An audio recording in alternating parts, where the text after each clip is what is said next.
Puzzles 2017.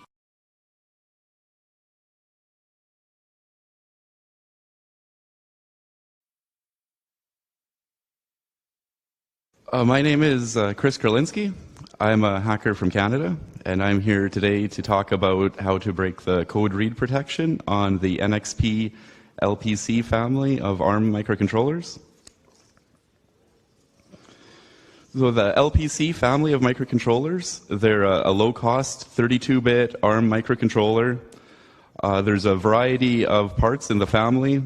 They have an internal flash ranging anywhere from 8 to 512 kilobytes and from 1 to 282 kilobytes of RAM. Different parts from the family have a different set of various peripherals, including the UART, USB, CAN, and Ethernet controllers. There's a variety of parts in the family. They all share a lot in common. It's mostly the peripherals and the memory size that differs between them. Inside of the parts, they have a bootloader for in-system programming. So this bootloader allows you to load your program into the flash area. It's quite a simple bootloader using a serial protocol. There's a list of the available commands here, including to write to flash, also to read from flash using the ISP interface.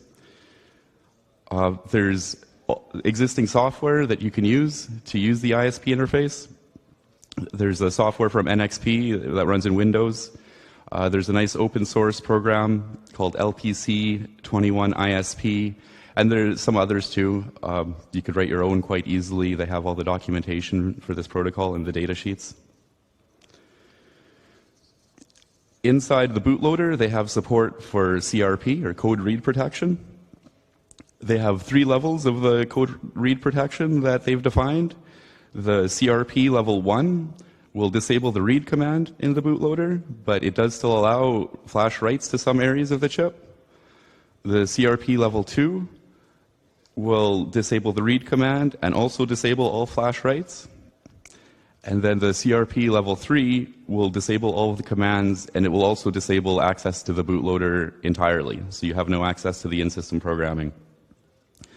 Additionally, they have a 4th level that they call no ISP, which doesn't disable any of the debugging features in the chip, but it does disable the serial bootloader. So that's an additional option. For the CRP levels 1, 2, and 3, in any of these, the debugging will be disabled.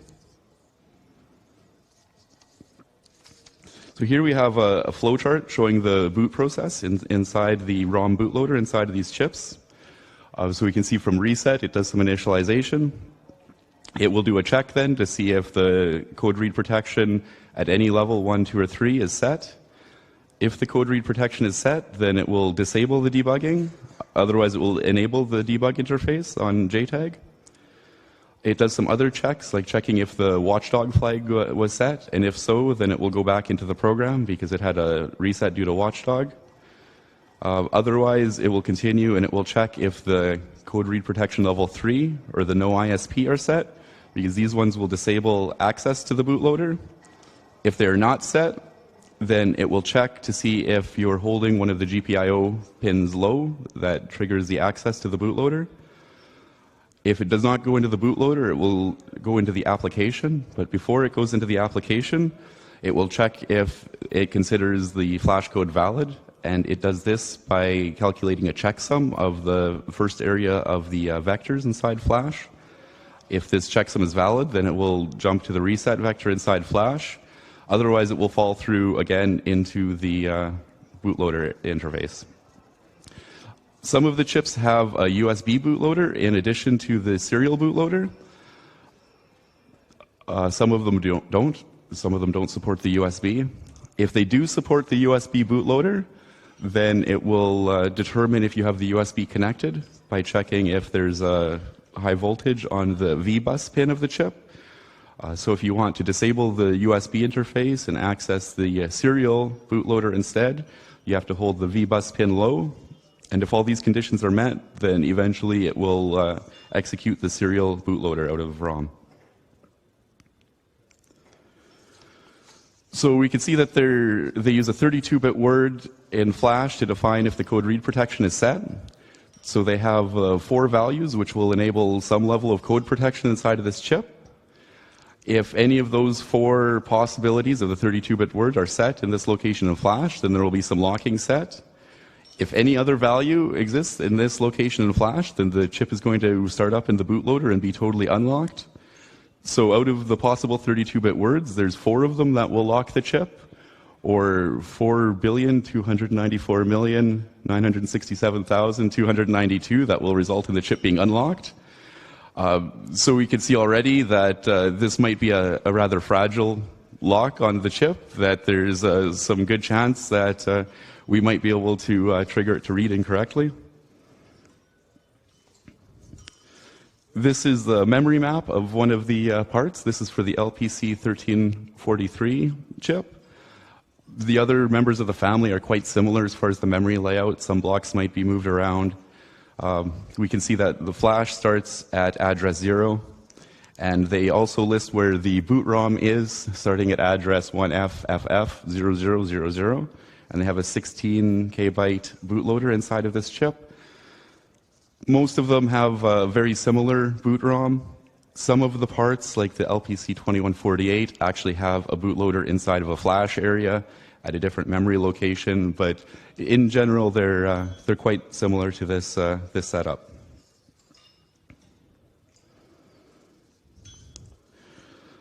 So here are just some quick links for some useful tools for using the LPC chips. The first one at the top is the LPC-21 ISP. This is a nice, simple, open source software to program the LPC family microcontrollers from the command line. And then also I've shown some links for various example codes to use the GCC ARM compiler to be able to write programs that will run on these chips. Another option is to use the official tool chain supported by NXP, but generally that's going to be Windows compilers, and some of them you actually have to pay for to get the full feature set. So it's kind of nice to be able to work with GCC and have a more standard tool chain where everything is free and open.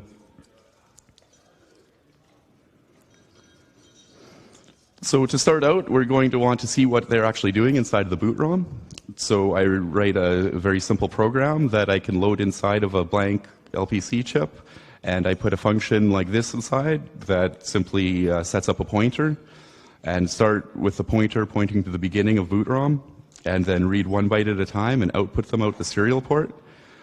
Because the example code that's available is quite nice and complete, and supports a lot of the standard C library functions. We have even printf, so it makes it nice and simple and clean to be able to read the memory out of this chip. So using a function like this, we can load it into the chip and have it send us the contents of the boot ROM so that we can see exactly what it's doing inside the bootloader.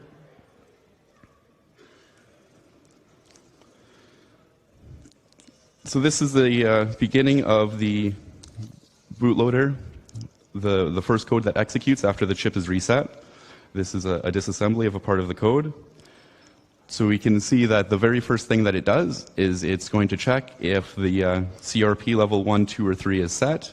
And if they are set, then it will disable the debugging. Otherwise, it will enable the debugging. So we can see what they do here is if the CRP 1, 2, or 3 are set, then they're writing the value 87654321 to the register at 400483F0, which isn't documented, but clearly this register is what enables or disables the debugging. So again, if they write the one specific value to this register, it will disable the debugging interface. If anything else is written to this register, then it will actually enable the debugging interface because the chip is considered unlocked.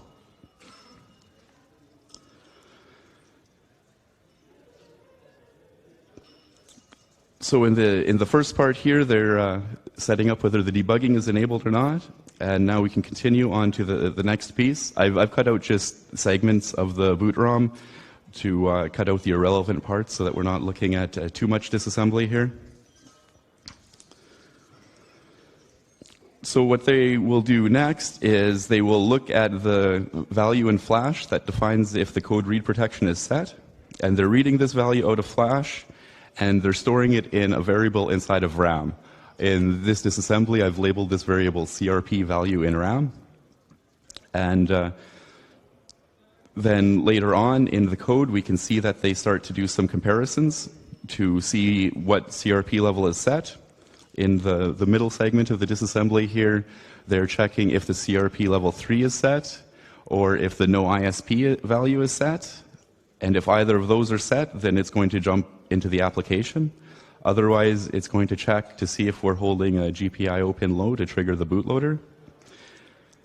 And they're doing this comparison not directly against the value in flash, but they compare against the variable that they've loaded into RAM already.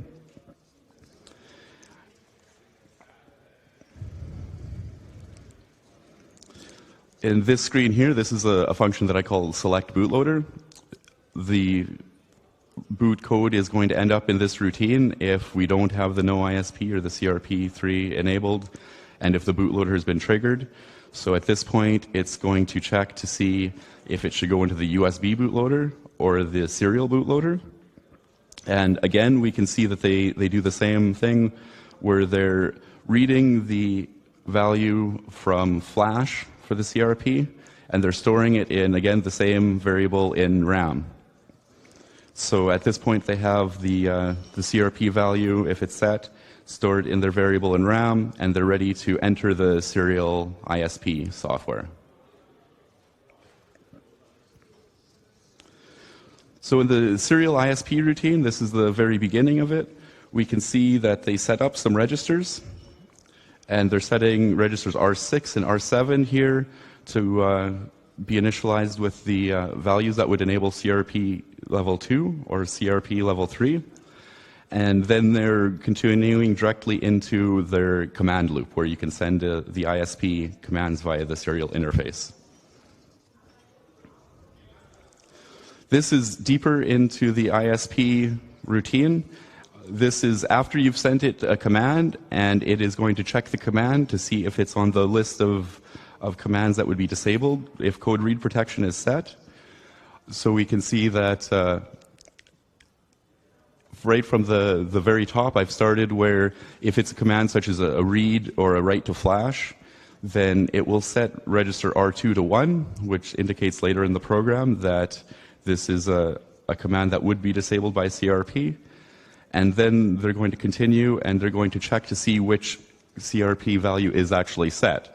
Now, if we look here, we can see that they're actually doing the CRP check against this variable that they have in RAM at this point. So inside of the serial bootloader, when they want to know, is this command allowed, they're always comparing the CRP value, the lock value, against this value that they've already loaded into their variable in RAM.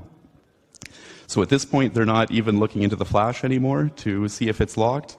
They've loaded this value after reset, and now they're able to just check in RAM every time.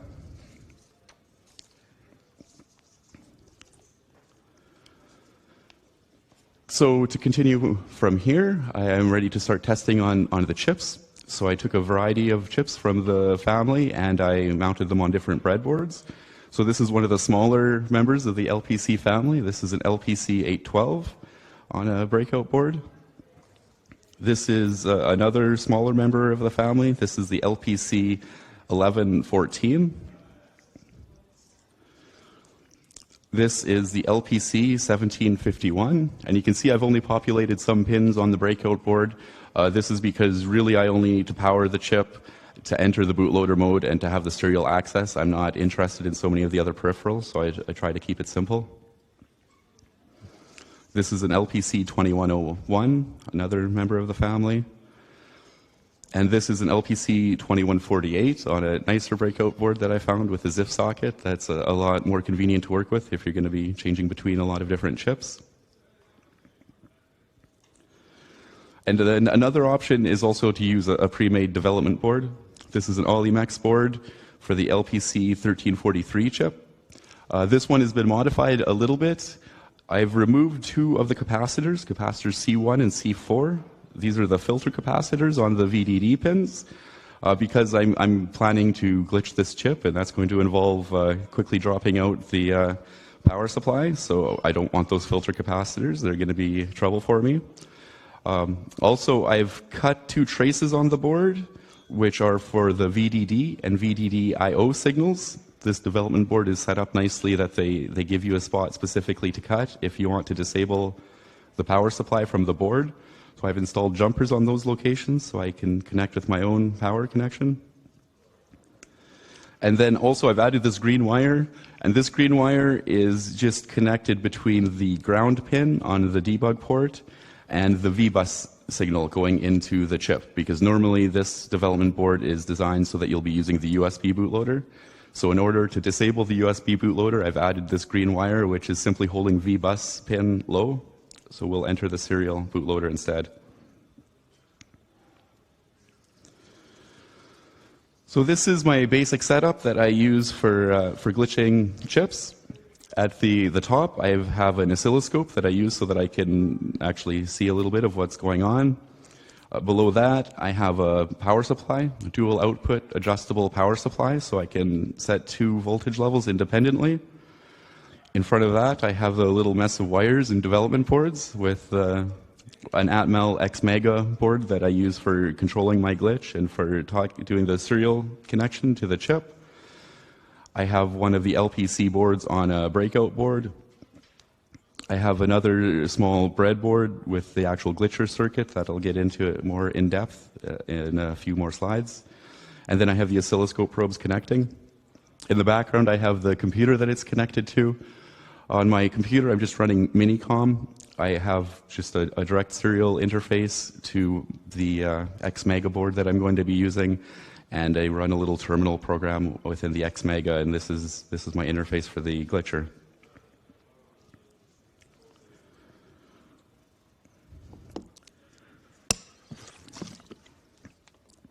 So to have a bit of an idea of what's going on inside of the chip during boot up, I do some simple power analysis on this chip. To do a power analysis, I connect a 10 ohm resistor in series with the ground signal going to the chip. These measurements are from an LPC-812 chip. And again, as I noted, it's simply a 10 ohm resistor in series with ground, and I measure the voltage across this resistor. So as the power consumption of the chip is changing, you see a difference in the voltage measured across this resistor. And then on the oscilloscope, we can get these traces, which look quite noisy, but still we can see that there's some pattern to it. The image at the top left is showing immediately after resetting the chip and entering into the application. And then the image at the bottom right is showing when we reset the chip and it enters into the bootloader. So we can see that the left half of the image is quite similar between the two of them, and then around the middle of the oscilloscope image we start to see that there's some differences in there. So we can't see exactly which instructions are being executed, but we can clearly see that there is some difference in the code path that's being taken. So this is a measurement of the same thing. Again, it's the reset and starting the application comparing to reset and starting the bootloader. I've marked with cursors on the scope here so we can see with the yellow lines the exact point at which the code flow starts to differ. So we can gather from this that the part between the 2 yellow cursors at the left of the image, this is the boot ROM code, the initialization and the initial checking of the code read protection. And then everything to the right of the cursor differs depending on whether we've triggered the bootloader mode or whether it's going directly into the application.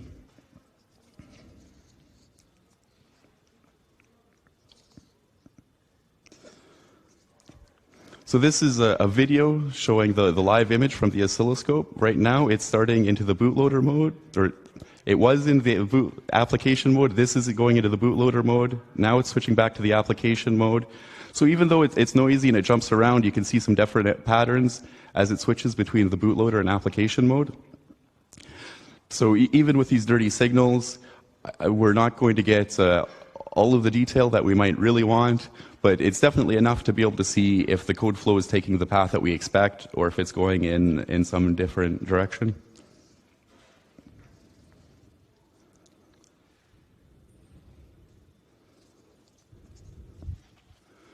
This is showing on another chip. This is looking at the LPC-1343. So the very top trace, I'm measuring the power consumption using a resistor in series with the VDD pins. And then near the bottom, I'm measuring the power supply with the resistor in series with the ground pins. So you can do the power analysis on the VDD or on the ground. Generally, you'll get a nicer, cleaner signal measuring off the ground.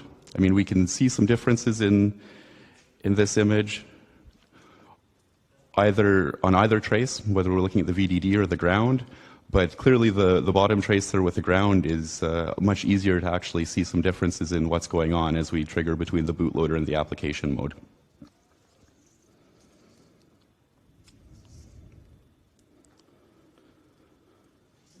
So to get into glitching, my glitcher is based entirely around this chip. This is a MAX 4619 chip. This is almost the entire glitching circuit right here in this one chip. The MAX 4619 is a chip that contains 3 single-pole double-throw switches with a fast switching time and a low series resistance when they're switched on.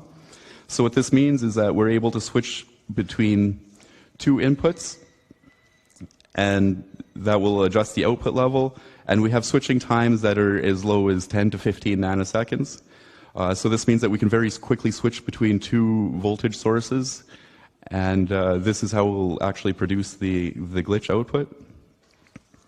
So this is a diagram, again, from the MAX 4619 datasheet, just showing the actual circuit inside the MAX 4619. And you can see it's quite simple. It really is just 3 switches inside. So we have 3 inputs, Y0, Y1, X0, X1, Z0, Z1, and then the 3 outputs are the X, Y, and Z outputs. And the controls for these switches, which selects the 0 input or the 1 input, are A, B, and C. There's also an enable pin, which if you hold it low, then the MAX 4619 will output voltage to the chip. If we release that high, then it won't have any output to the chip at all. So we can actually use this to be able to completely cut off the power supply to the chip. So this is the schematic of the glitcher circuit that I use. All that I've done here is I tie the 3 switches in the chip together in parallel. So I do this, it helps to lower the effective resistance that we see through the chip, so it has a little bit less effect on the voltage level itself. They'll still switch together very fast. I only actually need 1 switch because I'm only switching one thing, only the VDD towards the chip.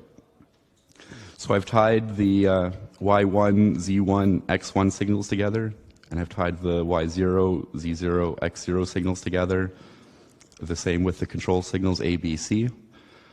So the outputs from X, Y, and Z1, or sorry, the inputs to X, Y, and Z1 are coming from my power supply, and those will be the glitch voltage level that I set, while the input 0 is the normal power supply level that I set. And then the outputs X, Y, and Z are the output actually going to the target chip. So to control this, I just need 2 signals. I'm running these to my Atmel XMega development board that I use. So the enable pin, I run to the XMega port A3, which allows me to enable or disable the output to the chip entirely. And then the control pins A, B, C, I'm running to another XMega port A0, and this is how I'm going to switch between the normal and the glitch voltage levels.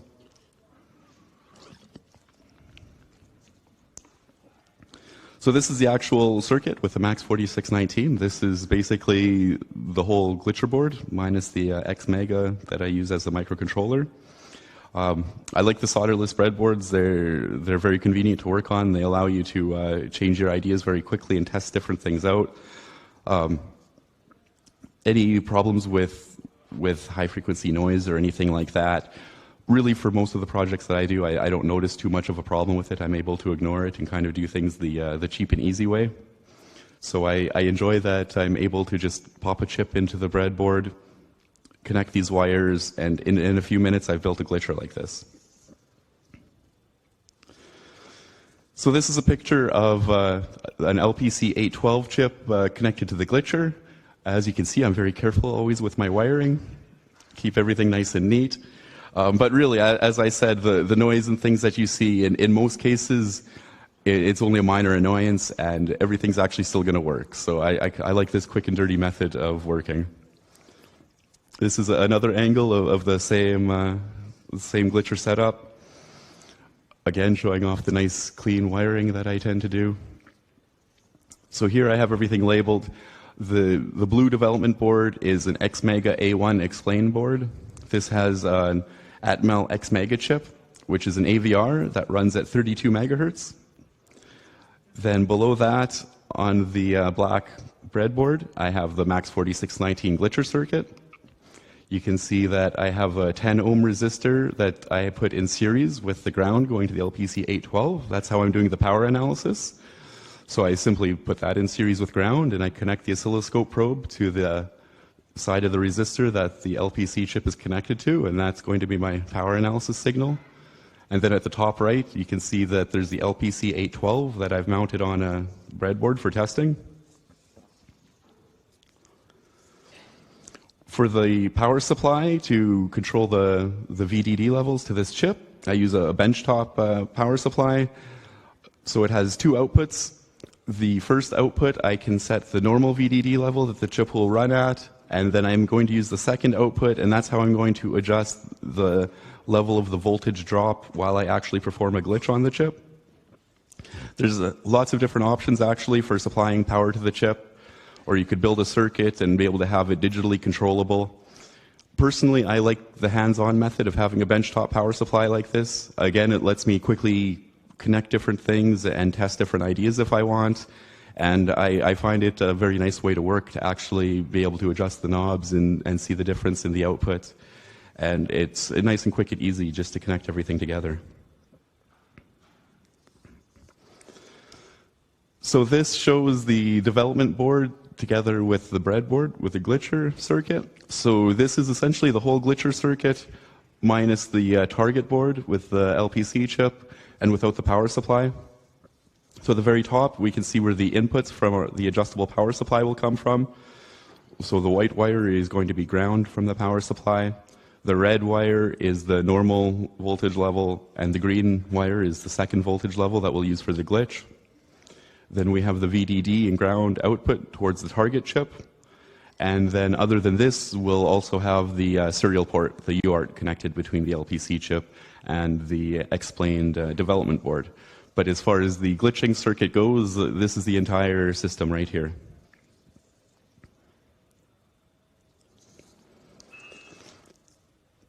Well, that's very dark. So I don't know how well you can see this because of the colors that I have. But this is the C and assembler code that I run inside of the XMega chip to actually control the glitching. So the basic concept is that I use the out instruction on the AVR chip. So the out instruction is a single cycle opcode. So this means that if we're going to execute a series of out instructions, we can actually change the output signal on the port at every clock cycle at 32 megahertz. So that means that we could actually trigger a glitch that would have a length as low as 31.25 nanoseconds. It'll be a little bit different than that actually because of the switch on and off time within the MAX4619. But generally speaking, it can do quite short glitches. So what I'm doing here is I have a series of out instructions that will set the level on this output pin. And before I call my glitch function, I set up some variables to define what kind of a glitch waveform that I want. So I can have it anywhere from 1 cycle at 32 megahertz up to 8 clock cycles at 32 megahertz. And it can be changed very easily within software, and I don't have to have a separate routine for each different length of glitch. So this lets me kind of change things on the fly and still have the flexibility to have these very short glitches.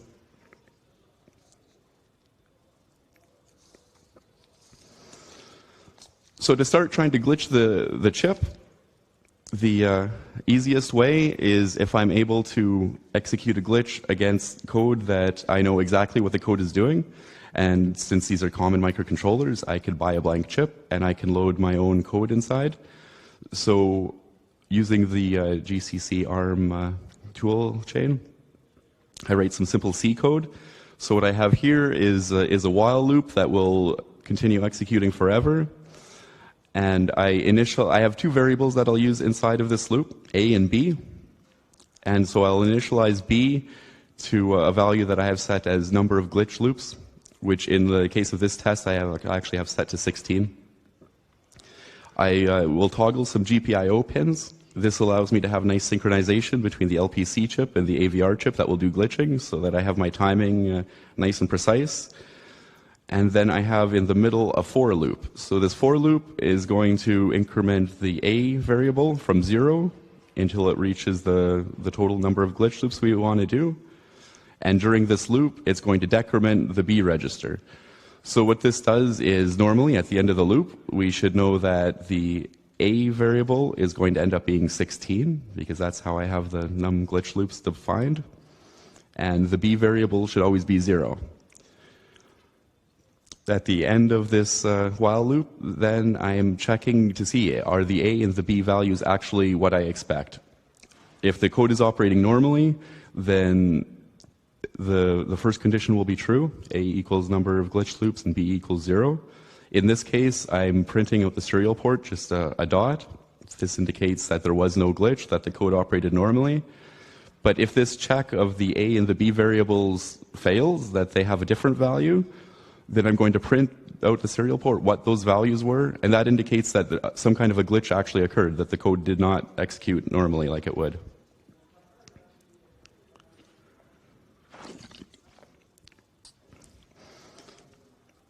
So I wrote this test code in C, so we could actually look at the assembler code that would be generated by GCC to see exactly what instructions are going to be executed that we're going to try to glitch. Another option would have been to write the code directly in assembler, but it's such a simple test program, and the idea is only to see if it has an effect. So I prefer it to work in C. It's a nice, easy, convenient way to work. It's a little bit nicer than having to write an assembler for everything. But we can see that what the compiler did here is really quite simple, except for all the extra noise from the listing. But basically, it starts with A equals 0, it decrements B, it increments A, and it checks to see if we've hit the end of the number of glitch loops yet.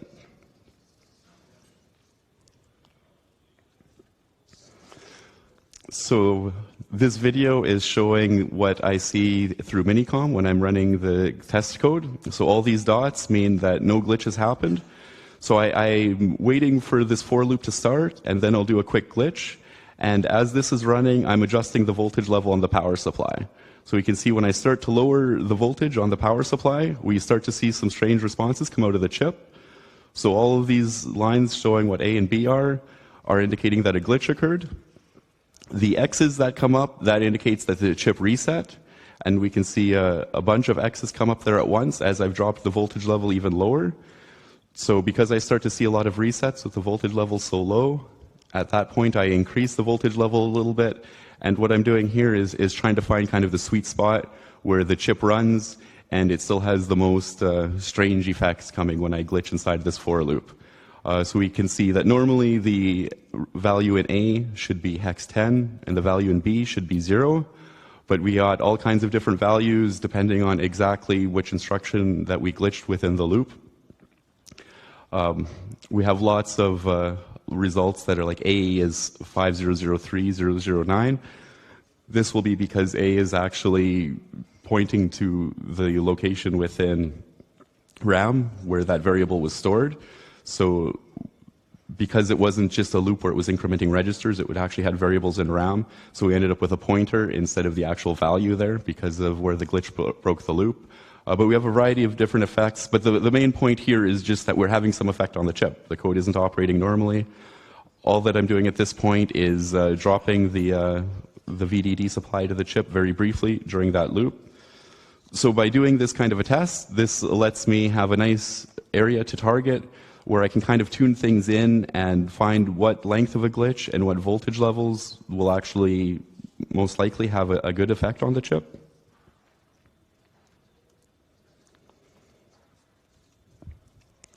So this is showing the oscilloscope image along with the Minicom screenshot showing of actually glitching during this target loop.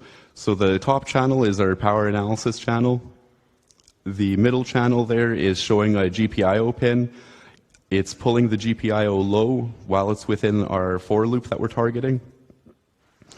And the bottom line there was just reset, so it's always high during this. So we can see it's attempting to glitch, and it's attempting to glitch, and then finally it stops. And we can see that when the glitch actually had an effect, our loop got much shorter. We can see because the GPIO was held lower for less time.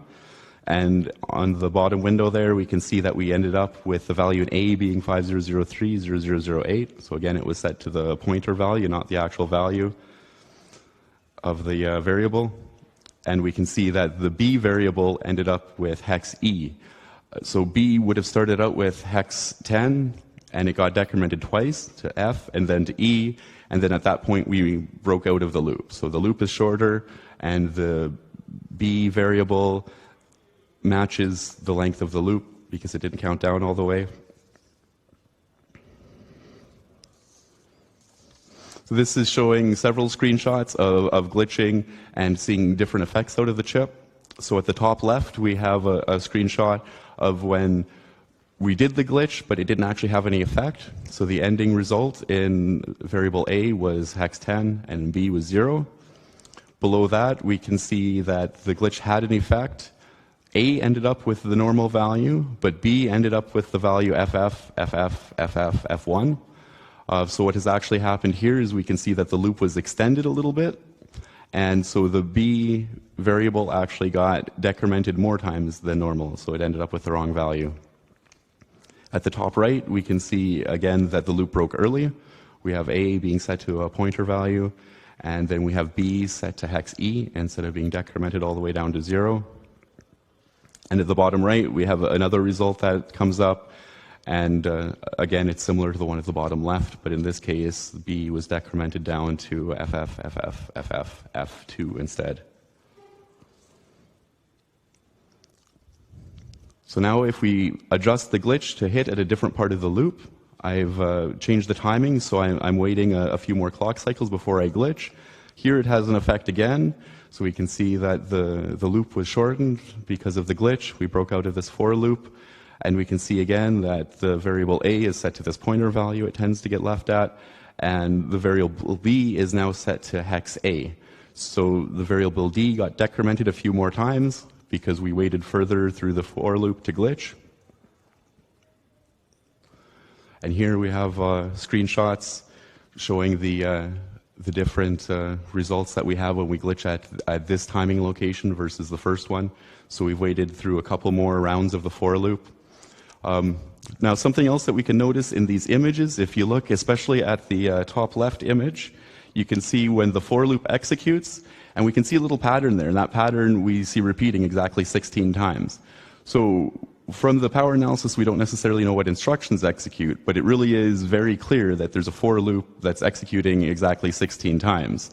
And if we compare to the bottom left image, then you see that it hasn't executed 16 times. You see it executes about 5 times, and then we have the glitch, the big spike on the power consumption, and then it completes one more loop and then it exits. So using this power analysis is very nice to have a much better idea of what's going on inside of the chip. It doesn't tell you everything, but you can really get a lot of clues out of it.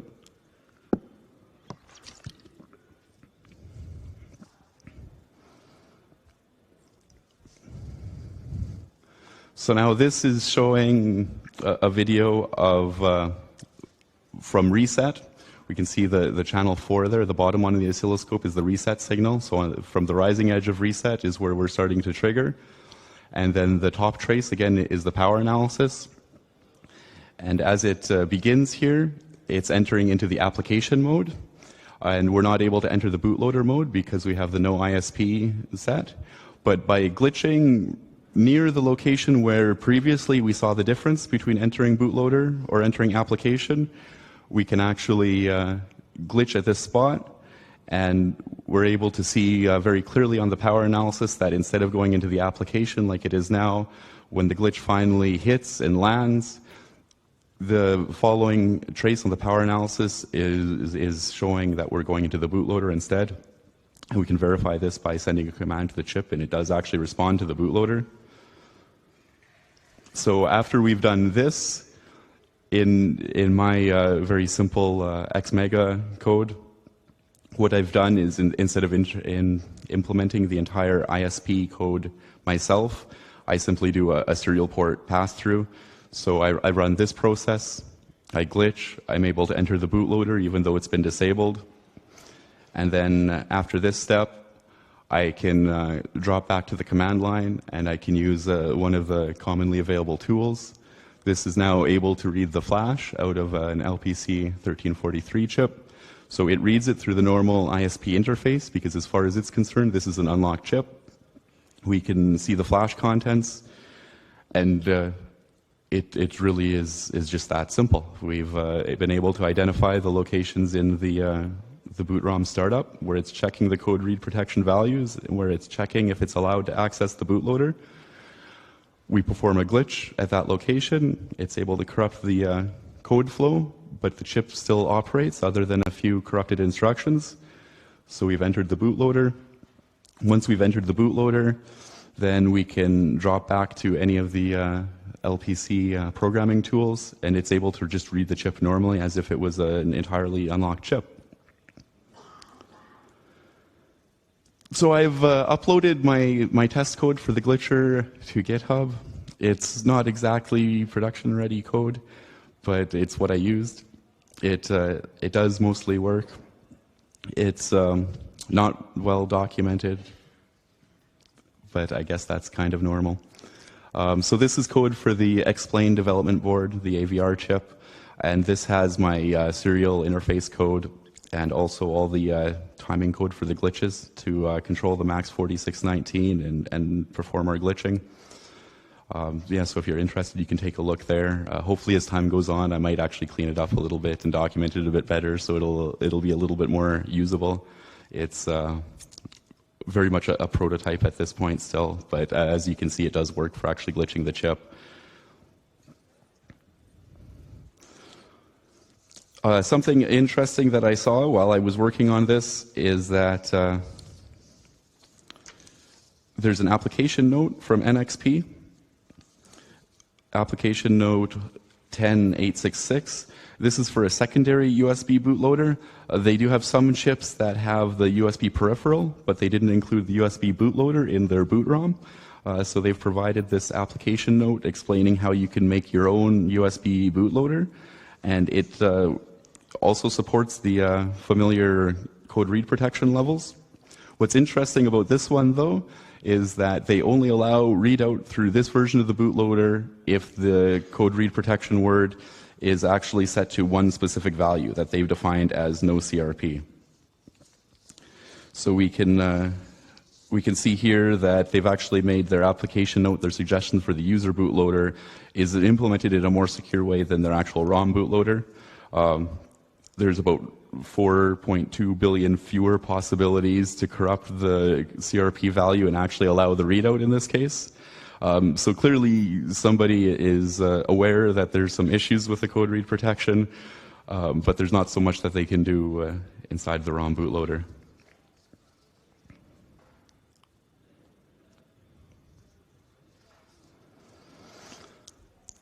Now also, another thing that I looked at on this chip was looking closely at the power analysis during startup. So I have two oscilloscope screenshots here. The first one is showing the startup with the no CRP set, so there's no read protection enabled. And then the second one is showing if I have the code read protection level 1 enabled. So if I kind of flip back and forth between them, you can see that they look almost identical, except for the CRP1, just past the halfway point, there's a little pulse there that's a little bit longer. So we can see there's a slight difference in the code flow between no CRP or CRP level 1 being set. And then if we go back and we look at our disassembly of the boot ROM, we can actually see that directly in the startup, this is where they're checking if they have the CRP level 1 set to know if they can enable the debugging interface or not. So we can see from these oscilloscope images exactly where this piece of code is being executed. And I didn't actually test this, but I expect that this might actually be an even easier target than the serial bootloader to try and unlock the chip. because if you can corrupt this value that's being written to the undocumented register 400483F0, then your debugging interface should be enabled. So rather than having to deal with the serial bootloader at all, you could just plug in the JTAG debugger and read out the flash directly from this. Again, it's clear from the code that if any other value besides 87654321 ends up written to this register, you're going to have a wide open debugging port. So being able to see this code flow difference in the power analysis is quite nice because it gives us an indication exactly when we need to glitch within a few clock cycles. So I took a look also just at the chips directly. I did a quick decap of the chips. This is an LPC-2148 chip. It's one of the older series of LPC chips. This one contains the flash bootloader, not the ROM bootloader. But generally, they're all still quite similar. They're all the 32-bit ARM chips. In the corner of the chip, we have the part number and logo for the chip. Again, this is the LPC-2148. Just for comparison now, this is one of the newer series, the LPC-1343. We have, again, a nice logo and a part number in the corner, very easy to identify the chip. In another corner, we have a nice little piece of artwork here. So looking more towards the middle of the chip where we have the actual circuitry, this is from the LPC-2148. And we can see that the circuitry is quite dense. So for an invasive attack with probing, I'm sure it can be possible, but it would need fairly advanced equipment. It's going to be tough just to put a needle directly down on top of a chip like this. Also, we can see a lot of these sort of rectangular pieces of metal there, because any of the areas on the top layer that don't have metal, they've filled in with filler to keep the chip well planarized. So areas on the chip that are the top layer of the chip that are empty are covered with metal like this. So we have actually not much access to the bottom of the chip without further deprocessing. And when a glitch is possible, there's not really much reason to actually do an invasive attack. But because it's so covered in metal, this does make it more difficult if you want to do a laser attack or anything like this. I mean, maybe it can still be possible, but it's a lot harder to do that kind of thing when you don't actually have access to the transistors below. So yeah, this is quite dense. This is the 2148, and the newer chips are even smaller. So from an invasive perspective, it's a little bit difficult to work on this chip unless you have high-end equipment. But the glitching works great. So the non-invasive attack is definitely the way to go. These chips are quite easy to get to glitch. And because you can read out the boot ROM so easily and it's set up in such a simple way, it's a nice target, and it's quite easy to unprotect these chips.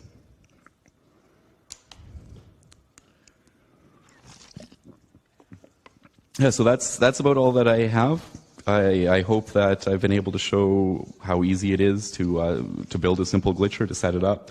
You can get a lot more advanced than this. Personally, I like to do it the simple, easy, cheap way, and it works good enough. You could get more precise with your glitch timing and with different glitch waveforms and all of this kind of thing. But I mean, in this case, all you need is one max 4619 and a power supply, and you can find that you can have an effect on the chip very quickly. And then it's just a matter of finding your target location, which again with the power analysis makes it very easy, and the code is quite simple. Yeah, so the bottom line is don't trust the code read protection too much on these chips, but it's not really too specific to the NXP LPC family. Generally, a lot of the basic microcontrollers are set up in similar ways. The locks tend to be quite fragile. So I'm not really intending to pick too much on this family of chips. This is just a nice example to work with. Most of the simple microcontrollers that have a boot ROM with a bootloader inside will have similar defects to this, that if you're able to find a way to glitch the chip, then probably you can bypass it in the same way.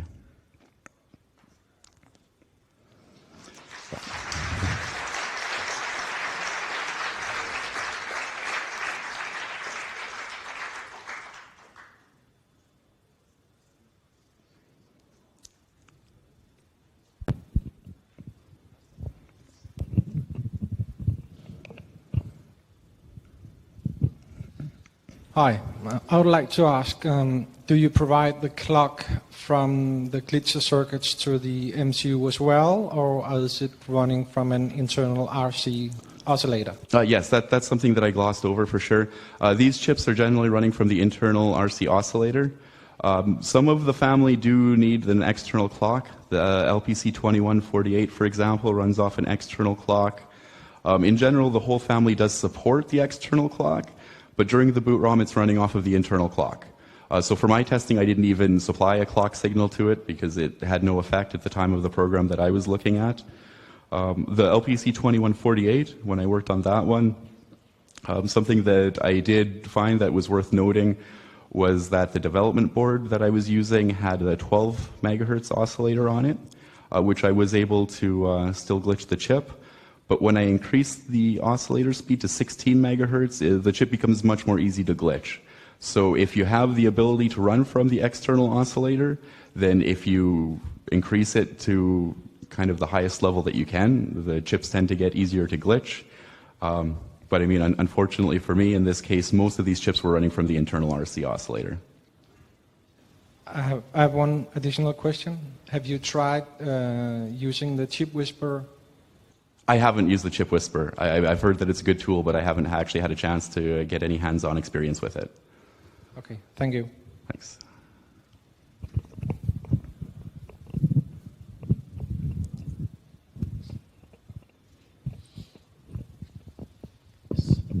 Hello. Very nice presentation. Thank you, especially because it's quite low cost to do this type of attack. I have two kind of related questions. The first one is, how long was the glitch campaign when you were searching for the characteristics of the glitch? And the second one, once you find these characteristics of the glitch, what's the success percentage of repeating the attack? So to find the glitch initially, on this one I was fairly lucky. I mean, this isn't the first chip that I've tried to glitch, so I sort of have the strategy that I follow. And by loading my test code inside with this for loop that I can target, it gives you a nice targeted area where you have a defined effect, if you're able to have an effect. So I think within the first day of playing with this chip, I was able to see some effects from the glitching. And then it took a little bit longer to actually find the precise points to glitch to access the bootloader. But it was fairly quick that I was able to do that. And then the repeatability, so the glitch doesn't necessarily work every time. But if you only need to do one glitch in the program to get to the point where you want, and you can try many times, then it's not so bad. So I mean, in this case, I'm having a glitch success rate of maybe 1%, but I can make more than 100 attempts in a second, so I'm still having success within a second or two. Okay, thank you.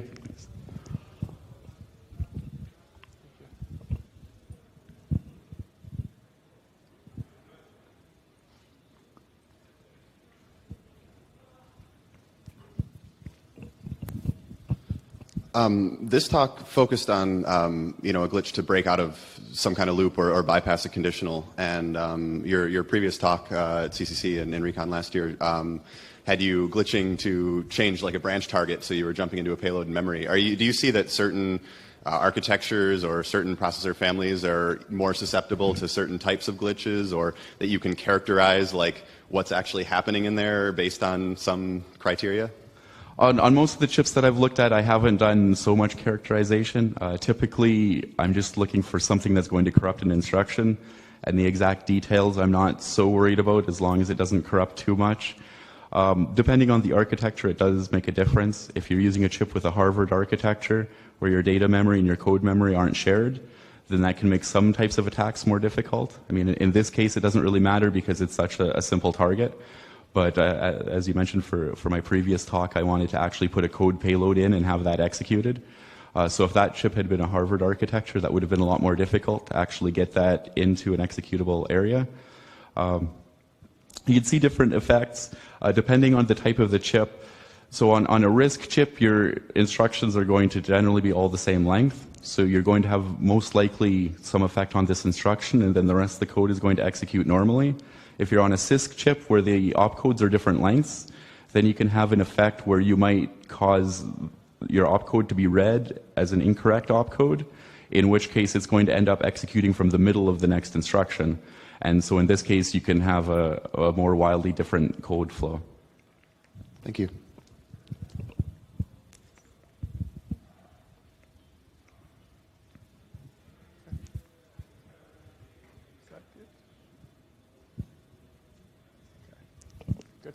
Great. Thank you.